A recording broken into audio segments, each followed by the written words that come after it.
The woman received a call from her husband. She thought her husband was about to come home, but instead she learned that her husband had missed his flight and he wouldn't be coming home tonight.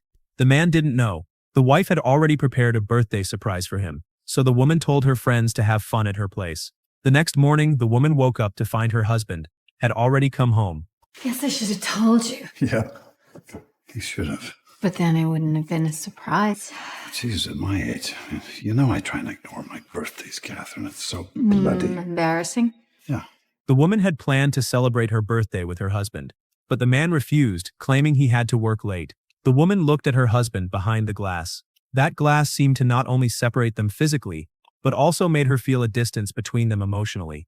When the woman went downstairs, she noticed her husband had left his phone behind. She immediately picked up the phone to check, and sure enough, she found intimate photos of her husband with another woman from the night before. It seemed like the real reason her husband had missed his flight. That evening, the woman had dinner with her husband and friends. One comment from a friend made Catherine a little uncomfortable. He said women with long hair are more attractive to men. Then David's politeness to the friend's wife and enthusiasm toward the waitress seemed to show that he preferred associating with younger women. This realization made Catherine feel uneasy. She decided to leave the restaurant and go to the bathroom to calm down. The first thing she did when she stood in front of the mirror was to let her hair down. Then she washed her hands. She also helped another woman. After she finished washing her hands, the woman came out. Catherine recognized this woman as someone who often hung out downstairs at the clinic. She was always with a different man each time. Chloe took out her hairpin and asked Catherine if it was hers. After receiving a negative answer, Chloe said she wanted to give the hairpin to Catherine.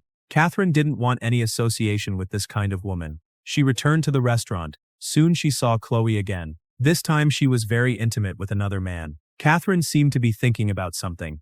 The next day she saw Chloe downstairs again from upstairs. That evening she decided to meet with Chloe. Catherine looked at the young woman in front of her. She told her about her husband's affair. This time she asked Chloe to help confirm her suspicions. Chloe looked at Catherine and decided to help her. The next day, Chloe followed the information Catherine gave her. She went to the coffee shop David frequented and borrowed some sugar from him. Sure enough, Chloe's presence caught David's attention.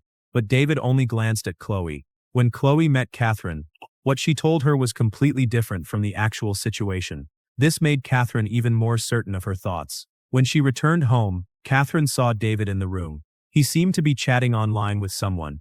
David hurriedly closed the chat window when he saw Catherine enter. David explained that he was discussing matters with a colleague. His explanation no longer convinced Catherine. From then on, Catherine thought about her husband's affair every day.